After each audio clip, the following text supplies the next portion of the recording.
Chegamos ao terceiro tópico da nossa lição da Escola Sabatina, removendo os obstáculos. Pergunta A. Irmão Jackson, cite alguns obstáculos que nos impedem de receber a palavra de Deus como ela é em Jesus.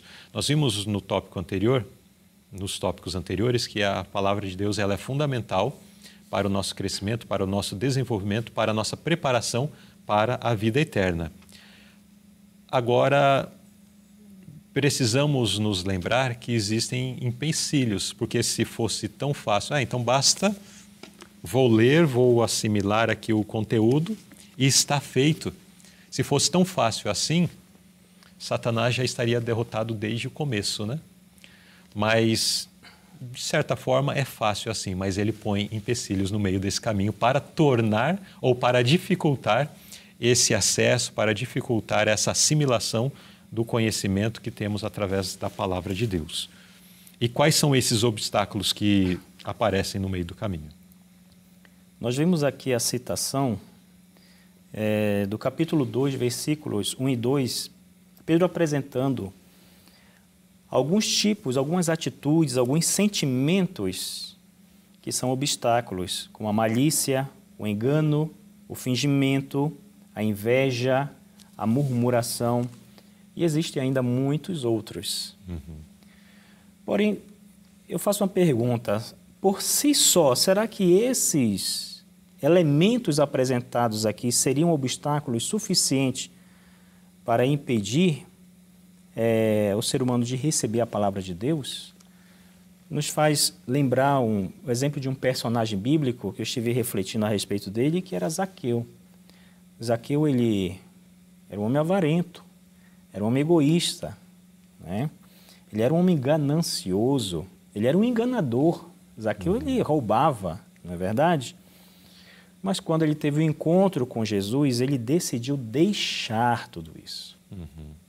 Ele não se apegou mais a essas práticas, a esses sentimentos.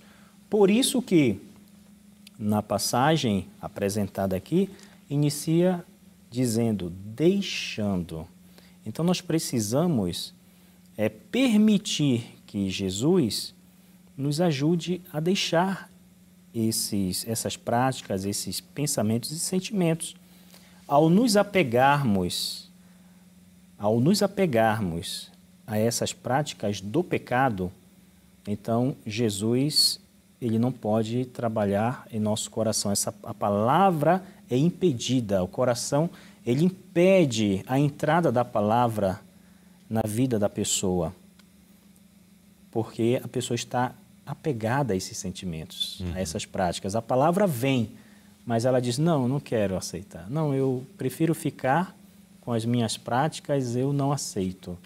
Mas quando seguimos o exemplo de Zaqueu e permitimos deixar, então, aí Jesus ele pode fazer essa transformação quando, por meio da sua palavra, entra em nosso coração. A nota, ela tem uma parte que eu achei bastante interessante, diz que não podemos receber as bênçãos que o amor e a presença de Cristo podem nos trazer se alimentarmos, olha, perceba, alimentarmos. Então, é a questão do apego, é o pecado de estimação, né, que se fala, é o pecado de estimação, é alimentar, é se apegar. Nós precisamos nos desapegar, precisamos dizer para Jesus, Senhor, eu não consigo mais, arranca isso de mim.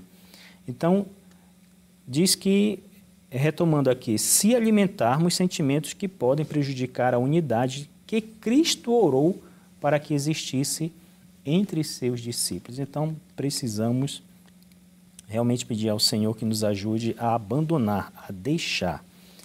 E uma das práticas que nós vemos que são tão prejudiciais, é tão prejudicial quanto as outras também, mas é mais comum em nossas vidas, está citada no último parágrafo dessa nota, na qual nós precisamos ter um cuidado muito especial. São exatamente as nossas palavras. Então, aqui fala que não deve haver palavras ásperas. nem repreensões irritadas, pois os anjos de Deus estão andando de um lado para o outro em cada cômodo. Pequenos erros podem ocorrer. Sim, nós somos falhos, nós erramos. Os erros podem ocorrer, mas palavras de censura despertam sentimentos de retaliação. E muitas vezes nós caímos exatamente nesse obstáculo, né? Com frequência, ao tratarmos de forma áspera a esposa, os filhos, tem pessoas que têm cuidado de não ser áspero com o seu esposo ou com a sua esposa e filhos, mas não tem o mesmo cuidado com as pessoas lá fora, que também é necessário para que Deus ele não seja desonrado. Essas palavras desonram a Deus. Veja só, a nota fala que Deus é desonrado. Qualquer palavra dita de forma descuidada ou sem pensar deve ser retirada imediatamente. Essa é a nossa obra. Às vezes falamos, às vezes machucamos e não estamos dispostos a retirar.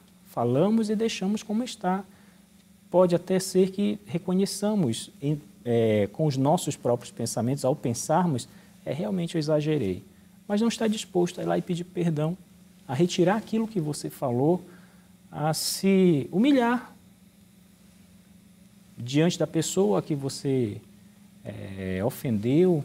Então, devemos retirar, devemos buscar diariamente implementar em nossa vida as práticas cristãs, usando as palavras de Jesus, que Jesus usaria se estivesse em nosso lugar, e se errarmos, se cometermos um deslize, vamos lá, vamos retirar aquilo que falamos, pedir perdão ao nosso irmão, à nossa irmã, ao esposo, à esposa, aos filhos, seja lá quem for. Essa deve ser a nossa obra. Muito bem. Então, uma dificuldade que o ser humano tem é de desapegar, né? Desapegar. É muito apegado a essas formas, esses obstáculos que Satanás vai criando, e retroceder, reparar, pedir perdão, acaba se tornando um processo mais difícil, mas é necessário, porque se nós não nos desapegarmos disso, não vamos alcançar a eternidade. E o apelo da lição aqui é que nós nos desvencilhemos de tudo isso, para que possamos receber a palavra de Deus de uma forma plena e desfrutar das bênçãos que são prometidas a todos aqueles que assim aceitam, né, a palavra de Deus por completo. Dê exemplos, pergunta B, de como a amargura, a hipocrisia e a inveja não abandonadas têm impedido as pessoas de receberem a palavra de Deus. A própria Bíblia já nos traz alguns exemplos de pessoas que resistiram, não se desvencilharam dessas situações mencionadas na pergunta anterior, e mais propriamente a questão da hipocrisia e da inveja. Cite para a gente, irmão Jackson, esses exemplos. E nós vemos aqui, irmão Luzirley, que pelo menos em 3 ocasiões esses sentimentos de amargura, hipocrisia e inveja prejudicaram a vida das pessoas, ou prejudicaram pessoas inocentes, né? Além de prejudicarem a si mesmo, prejudicaram os semelhantes, prejudicaram a outros. O primeiro exemplo é o de Caim. Caim, ele apresentou uma oferta diante de Deus, nós conhecemos a história, mas ele não teve o cuidado que precisaria ter ao apresentar aquilo que Deus de fato havia pedido. Deus não aceitou a sua oferta, mas aceitou a oferta do seu irmão, o irmão mais novo, né? E agora Caim, ele ficou com inveja. E o fato de Deus não aceitar a sua oferta fez com que Caim agora ele começasse a refletir a respeito daquilo. E a cada momento que ele refletia, ele tornava o seu coração mais amargurado, né? Ele ficava se remoendo, Caim não aceitava, né? Como é que pode Deus não aceitar minha oferta, aceitar do meu irmão? E o que isso o levou a fazer? Em um determinado momento, Caim agora chama seu irmão ao campo e o assassina. Matou seu irmão Abel. Em outra situação, nós vemos que Jesus, quando diante de Pilatos,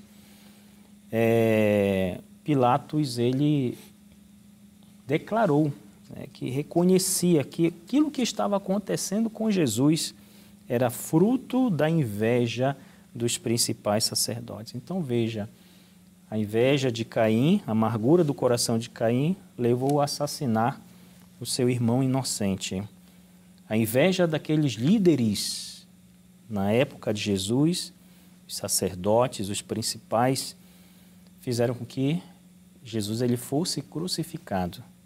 E uma outra ocasião, quando Paulo agora falava a um grupo de pessoas, a multidão se aglomerou ao redor de Paulo para o ouvir. E aquilo encheu o coração dos judeus que estavam ali acompanhando o movimento, encheu o coração deles de inveja. E agora eles começaram a blasfemar e contradizer o que Paulo dizia. Paulo apresentava uma verdade àquelas pessoas e os judeus gritavam, não é bem assim, né? E Paulo falava a outra, ele está mentindo.